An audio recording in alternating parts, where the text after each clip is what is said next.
मनुष्य का मन बहुत ही चंचल होता है और इसलिए मन में कई तरह के विचार उत्पन्न होते हैं। क्षण भर में ही व्यक्ति का मन कई चीजों को सोचने लगता है। इसीलिए तो कहा जाता है कि मन को काबू करना आसान नहीं है, लेकिन गौतम बुद्ध मन को नियंत्रित करने के आयामों के बारे में बताते हैं कि मनुष्य के मन में विचारों का आना गलत नहीं है, लेकिन मुश्किल तब हो जाती है जब व्यक्ति के मन में अश्लील विचार आते हैं। कभी कभी तो ना चाहने के बावजूद भी मन में अश्लील विचार आ ही जाते हैं। अगर आपके मन में भी ऐसे विचार आते हैं तो गौतम बुद्ध की इस कहानी से आपके विचारों में जरूर बदलाव आएगा। भगवान गौतम बुद्ध अपने भिक्षुओं को उपदेश देने के साथ ही उन्हें भिक्षाटन के लिए भेजा करते थे। एक बार उन्होंने अपने भिक्षु श्याम को भिक्षा लेने के लिए एक श्राविका के घर भेजा। श्याम पूरे रास्ते मन में यह सोचते हुए श्राविका के पास गया कि आखिर आज भिक्षा में क्या भोजन खाने को मिलेगा, क्योंकि श्याम चंद्रवंश के राजकुमार थे और बुद्ध के सानिध्य में एक भिक्षु के रूप में दीक्षा ले रहे थे। हमेशा श्याम को महल में खाने के लिए स्वादिष्ट पकवान मिलते थे, लेकिन आज भिक्षा के रूप में उसे जो भी मिलेगा संतुष्ट होना पड़ेगा। श्राविका के घर पहुंचकर श्याम ने भिक्षा मांगी। श्राविका ने श्याम को बैठने के लिए कहा और भोजन लाने के लिए घर के भीतर चली गई। इधर श्याम फिर से मन में अपने प्रिय भोजन के बारे में सोचने लगा और जैसे ही श्राविका भोजन लेकर आई तो श्याम अचंभित रह गया। श्याम ने देखा कि श्राविका ने उनके लिए उनके पसंदीदा पकवान परोसे हैं और अपने प्रिय भोजन को देखकर वह खुश हो गए। भोजन ग्रहण करते हुए भी श्याम सोच रहे थे कि महल में तो उन्हें भोजन के बाद विश्राम करने की आदत है, लेकिन आज उन्हें भोजन के बाद फिर से वापस तेज धूप में चलकर आश्रम जाना होगा। लेकिन भोजन के बाद श्राविका ने श्याम को कुछ समय के लिए विश्राम करने का आग्रह किया। श्याम फिर से खुश हो गया कि आखिर आज उसके मन की सारी इच्छाएं कैसी पूरी हो रही हैं। इसके बाद श्याम कुछ देर के लिए विश्राम करने लगे, लेकिन विश्राम करते हुए भी लेटे लेटे वह यही सोचने लगे कि आज तो मुझे भोजन के बाद विश्राम करने को मिल गया, लेकिन ऐसा रोज रोज नहीं होगा। जब श्याम विश्राम के बाद उठे तो श्राविका ने कहा कि आप जब तक चाहे यहां ठहर सकते हैं। श्याम अब समझ गए कि यह कोई संयोग नहीं हो सकता। उन्होंने श्राविका से कहा कि मुझे क्षमा कीजिए, क्या आप मेरा मन पढ़ सकती हैं? श्राविका ने हाँ में उत्तर दिया और कहा कि हाँ, मैं मन पढ़ सकती हूं। शुरू में यह कठिन था, लेकिन फिर मैंने स्वयं के मन के विचारों को देखना शुरू किया। पहले मेरे विचारों की संख्या अनगिनत हुआ करती थी, इसके बाद मैंने विचारों पर ध्यान केंद्रित किया, बिना पक्ष विपक्ष के अपने विचारों को देखने लगी।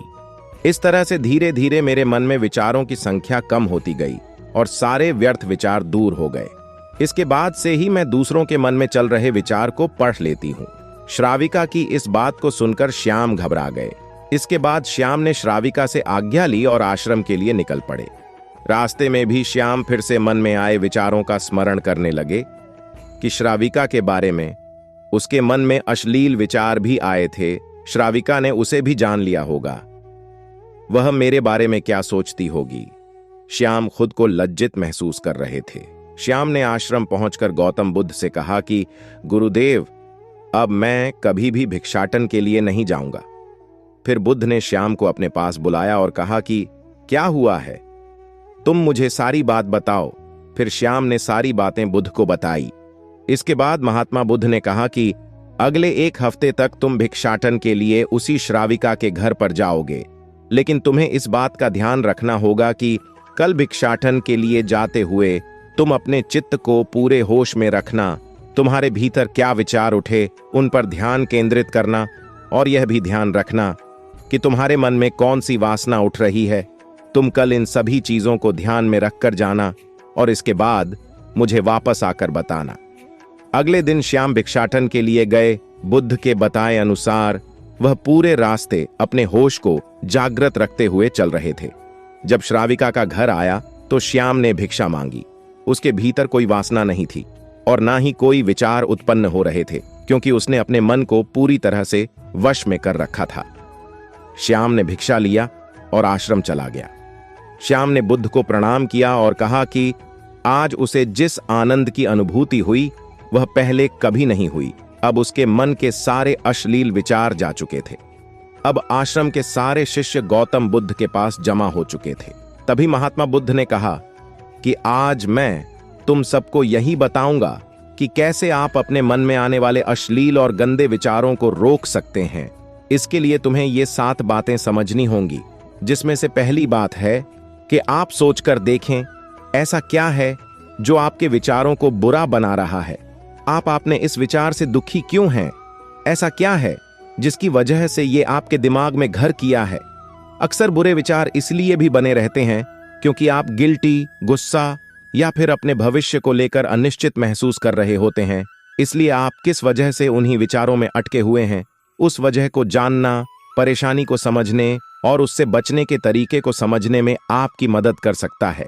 दूसरी बात है कि आप मन में बुरे ख्याल उठने की वजह से खुद को मत कोसें, क्योंकि इसमें आपकी कोई गलती ही नहीं है।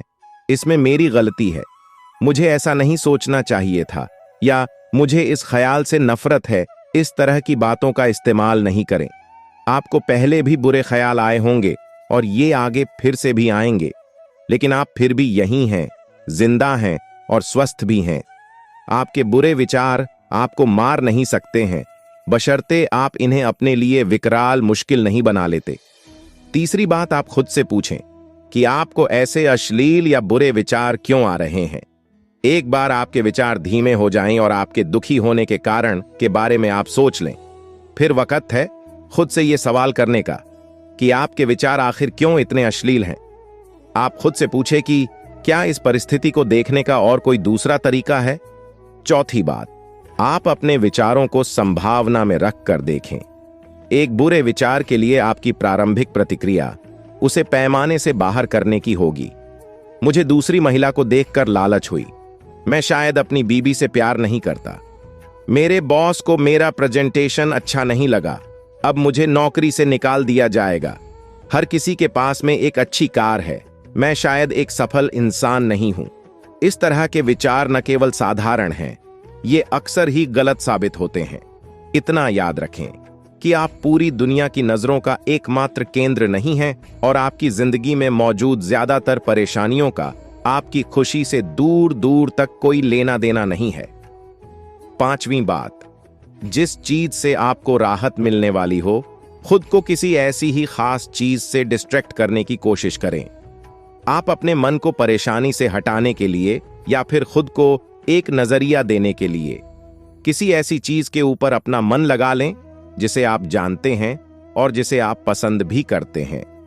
जैसे अच्छी याद से जुड़ी किसी चीज के बारे में सोचना, यह आपके अच्छे विचारों को एक नजरिया दे सकता है। चीजें हमेशा से इतनी बुरी नहीं रही हैं और न ही वो भविष्य में भी बुरी ही होने वाली हैं। छठवीं बात, आप परेशानी को जानें और उसके ऊपर काम करें। बुरे विचारों से उलझने की बजाय एक गहरी सांस लें, उन्हें स्वीकार करें और आगे बढ़ जाएं। इसे सीखना मुश्किल है, लेकिन इस स्किल को सीख लेना ही अपनी बाकी की जिंदगी में नेगेटिव विचारों के साथ लड़ने के लिए बेस्ट होता है। सातवीं और अंतिम बात, कुछ गहरी सांसों के जरिए आप अपने विचारों को धीमा करें। जब आपके दिमाग में अचानक कोई बुरा विचार आता है तो चिंता या घबराहट होना स्वाभाविक है, लेकिन उस विचार पर रुकने या उसे ठीक करने की अपनी इच्छा का विरोध करें। आप जो भी कर रहे हैं उसे रोकने के लिए 30 सेकंड का वक्त लें और कुछ गहरी लंबी सांसें लें। एकदम फौरन किसी भी तर्कहीन या चरम निष्कर्ष पर कूदने के बजाय विचार को संबोधित करने के लिए अपने आप को समय दें। दोस्तों, हमारे आसपास कुछ ऐसे लोग होते हैं जो पहले से ही अच्छे और बुरे की कल्पना कर बैठते हैं।